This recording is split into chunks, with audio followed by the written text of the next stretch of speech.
TPCC chief Mahesh Kumar Goud interesting comments చేశారు. త్వరలోనే మరిన్ని చేరికలు ఉంటాయన్నారు. కేటీఆర్ తో ఉన్న ముగ్గురు ఎమ్మెల్యేలు కూడా తమతో టచ్ లో ఉన్నారని చెప్పారు. రేవంత్ సర్కార్ చేస్తున్న మంచి పనులను చూసే ఎమ్మెల్యేలు తమ వైపు వస్తున్నారన్న మహేష్ కుమార్ గౌడ్ ఎంతమంది టచ్ లో ఉన్నారనేది త్వరలోనే తెలుస్తుందన్నారు. అటు ఎమ్మెల్యేల అనర్హతపై స్పీకర్ తన అధికారాన్ని ఉపయోగించి నిర్ణయం తీసుకుంటారని చెప్పారు.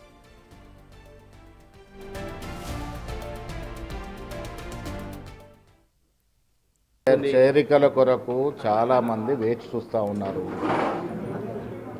కాంగ్రెస్ పార్టీ యొక్క 6 గ్యారంటీలు కానీ బీఆర్ఎస్ పార్టీ 10 సంవత్సరాలుగా చేయలేనటువంటి అభివృద్ధి సంక్షేమ కార్యక్రమాలు 11 నెలల్లో చేసి చూపించాం. కాబట్టి ప్రజలతో పాటు ఎమ్మెల్యేలు కూడా మా దిక్కు రావాలి, సత్ఫలితాలు ఇస్తున్నటువంటి ఈ ప్రభుత్వంలో మేము కూడా భాగస్వామ్యం కావాలని ఎమ్మెల్యేలు రెడీగా ఉన్నారు. మేము సంఖ్య చెప్పకూడదు.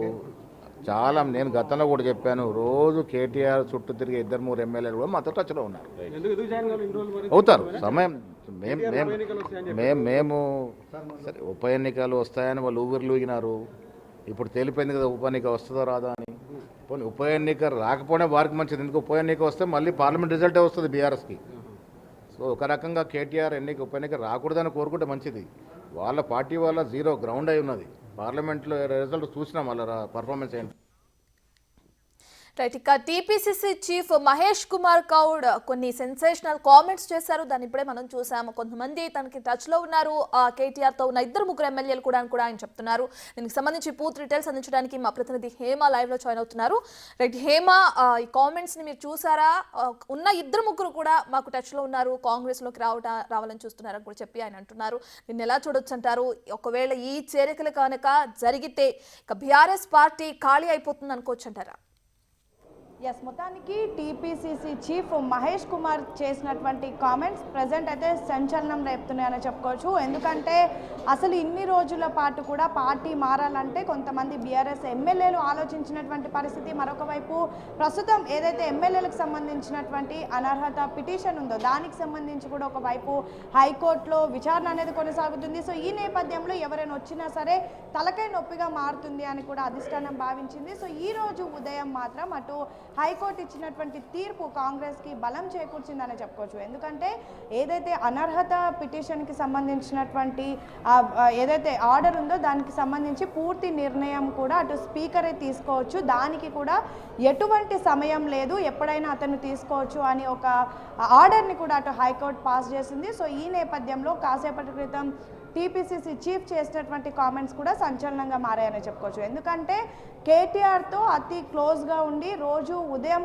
లేచినప్పటి నుంచి సాయంత్రం వరకు కేటీఆర్తో తిరిగేటటువంటి 3-4 ఎమ్మెల్యేలు మాకు టచ్లో ఉన్నారని, మరికొన్ని రోజుల్లో కొన్ని చేరికలు కూడా జరుగుతాయి అంటూ చెప్పడం ప్రస్తుతం సంచలనం రేపుతుంది. అయితే ఎంతమంది మీకు టచ్లో ఉన్నారని అడిగినటువంటి సమయంలో 4-5 ఎమ్మెల్యేలు టచ్లో ఉన్నారు. వాళ్ళు కూడా కేటీఆర్కి చాలా క్లోజ్గా ఉంటారు అంటూ కూడా చెప్పడం జరిగింది. అయితే ఇప్పటికే మనం చూసాము, కాంగ్రెస్ పార్టీ అధికారంలోకి వచ్చిన తర్వాత దాదాపు 10 మంది ఎమ్మెల్యేలు కూడా ఇటు రావడం జరిగింది. సో మరికొంతమంది ఎమ్మెల్యేలు కూడా వస్తే మాత్రం ఖచ్చితంగా బీఆర్ఎస్ పార్టీ ఖాళీ అయ్యేటటువంటి అవకాశాలు కూడా ఎక్కువగా కనిపిస్తున్నాయి. మరొక వైపు ఇన్ని రోజుల పాటు కూడా బై ఎలక్షన్ వస్తుంది అంటూ బీఆర్ఎస్ పార్టీ భావించింది. కానీ ఈరోజు ఇచ్చినటువంటి హైకోర్టు తీర్పుతో ఒక్కసారి బీఆర్ఎస్ నేతలు కూడా షాక్కి గురయ్యారు. ఇప్పుడు ఆ ఎమ్మెల్యేలను ఎలా కాపాడుకోవాలనే తర్జన భర్జన అవుతున్నారు అంటూ కూడా చెప్పడం జరిగింది. ముఖ్యంగా ఇన్ కేస్ ఆఫ్ వాళ్ళు అనుకున్నట్టుగా కూడా బై ఎలక్షన్ వస్తే మాత్రం అప్పుడు కూడా మేమే గెలుస్తాము, అప్పుడు కూడా పార్లమెంటు మాదిరిగా బీఆర్ఎస్ పార్టీ పని కూడా అవుతుంది. కానీ ఈలోపే హైకోర్టు ఇచ్చినటువంటి తీర్పు వల్ల మాత్రం కొంతమంది కొన్ని చేరికలు కూడా జరుగుతాయి అంటూ కూడా చెప్పడం జరిగింది. మరొక వైపు ఇన్ కేస్ హైకోర్టు కాకుండా సుప్రీంకోర్టుకు వెళ్ళినా సరే న్యాయమే జరుగుతుంది. ఎందుకంటే ఆల్రెడీ మేము ఏదైతే లీగల్గానే మేము పోతున్నాం అన్నట్టుగా కూడా మాట్లాడడం జరిగింది. ముఖ్యంగా కాంగ్రెస్ పార్టీ అధికారంలోకి వచ్చి 1 ఇయర్ అవుతుంది. ఈ 1 ఇయర్లో పాటు ఏదైతే కాంగ్రెస్ పార్టీ చేసినటువంటి మంచి పనులు చూసే ఎమ్మెల్యేలు ఈ విధంగా డెసిజన్ తీసుకున్నారు అని కూడా చెప్పడం జరిగింది. ప్రస్తుతం ఎంతమంది అయితే టచ్లో ఉన్నారో వాళ్ళందరూ కూడా మరికొద్ది రోజుల్లో పార్టీలోకి రాబోతున్నారు అంటూ కూడా కొన్ని చేరికలు కూడా జరగబోతున్నాయి అంటూ మహేష్ కుమార్ గౌడ్ అయితే సంచలనమైనటువంటి కామెంట్స్ చేశారు. రైట్ హేమ, ఏదైతే కాంగ్రెస్ పార్టీ చేస్తున్న మంచి పనులను చూసే బీఆర్ఎస్ లో ఉన్న ఎమ్మెల్యేలు కూడా కాంగ్రెస్ కు రావాలనుకుంటున్నారని చెప్పి కూడా ఆయన చెప్పారు. దీని ప్రకారం చూస్తే కాంగ్రెస్ గ్రాఫ్ ఏ విధంగా ఉందో కూడా అర్థమైపోతుంది. అండ్ అలాగే ఎంతమంది టచ్ లో ఉన్నారనేది కూడా మనకి తెరపైకి వస్తుందా, ఇప్పుడు ఎవరి పేర్లు తెరపైకి వస్తున్నాయి అంటారు హేమ? ఎస్, ఇన్ని రోజులు ఎమ్మెల్యేలు రావాలి అని మనసులో ఉన్నప్పటికీ కూడా ప్రస్తుతం జరుగుతున్నటువంటి కోర్టు ఇష్యూస్ కానివ్వండి, అంటే ఇన్ కేస్ కోర్టు ఎలాంటి డెసిజన్ తీసుకుంటుందో, ఎందుకంటే లీగల్గా జరిగేటటువంటి డెసిజన్స్ కానివ్వండి, లేదంటే కోర్టు నుంచి వచ్చేటటువంటి తీర్పు కానివ్వండి, ఎవ్వరం కూడా గెస్ట్ చేయలేము. సో కోర్టు ఎలాంటి తీర్పు ఇస్తుందో, ఇన్ కేస్ ఆఫ్ మేము వెళ్తే దాని తర్వాత దీనిపైన ఎలాంటి చర్యలు ఉంటాయంటూ చాలామంది ఎమ్మెల్యేలు ఆలోచించారు. కానీ ఈరోజు నేరుగా హైకోర్టు ఒక ఆదేశాలను పాస్ చేసింది.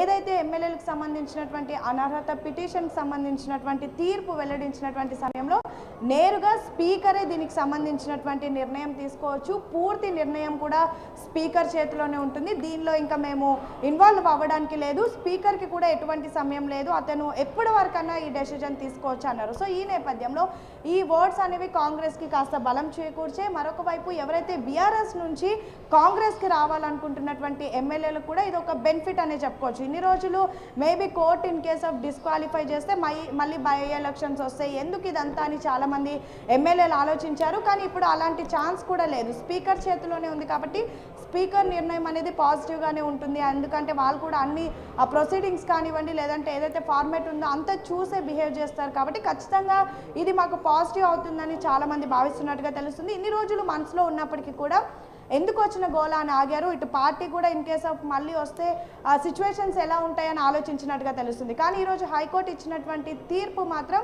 ప్రస్తుతం ఒక్కసారిగా ఎవరైతే ఎమ్మెల్యేలు రావాలి అనుకుంటున్నారో వాళ్ళందరికీ ఒక్కసారిగా డోర్స్ అనేవి ఓపెన్ అయ్యాయని చెప్పుకోవచ్చు. మరొక వైపు మహేష్ కుమార్ గౌడ్ చెప్తుంది ఏంటంటే, ఈ 1 ఇయర్ పాటు మేము చేసినటువంటి మంచి పనులు కానివ్వండి, లేదంటే ఈ 1 ఇయర్ పాటు మేము రాష్ట్ర ప్రజలకు అందించినటువంటి గ్యారెంటీలు కానివ్వండి, లేదంటే ప్రతి ఒక్కటి కూడా మేము చేసినటువంటి మంచి పనులు, ముఖ్యంగా గత ప్రభుత్వంతో పోలిస్తే ఈ ప్రభుత్వం కంప్లీట్గా రాష్ట్రంలో మార్పు అనేది తీసుకొచ్చింది. ఇదంతా చూసే ఎమ్మెల్యేలు కూడా మా పార్టీకి రావాలి అనుకుంటున్నారు.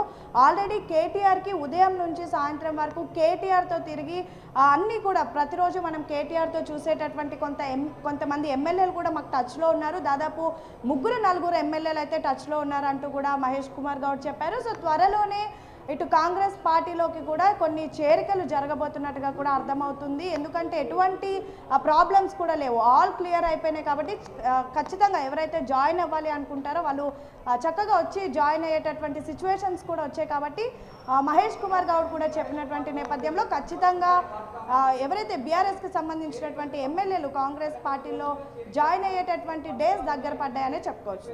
Right, thank you Hema.